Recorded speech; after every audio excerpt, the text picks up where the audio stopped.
Hello everyone, so today we will learn what is the use of substitute formula in Excel.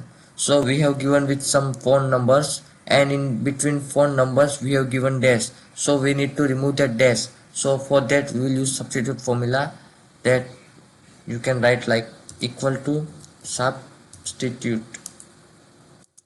sub step. Now I need to select the phone number, so I have selected, comma. Now I need to write the old text, means I need to write in double exclamatory mark dash. Now comma.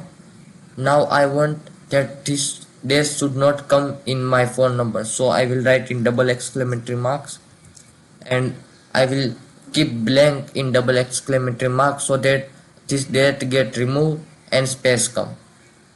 Now press enter. So this is how we can get phone number by substitute formula. Now I will drag this to another columns. So this is how we can use substitute formula in Excel. Thank you so much for watching my videos.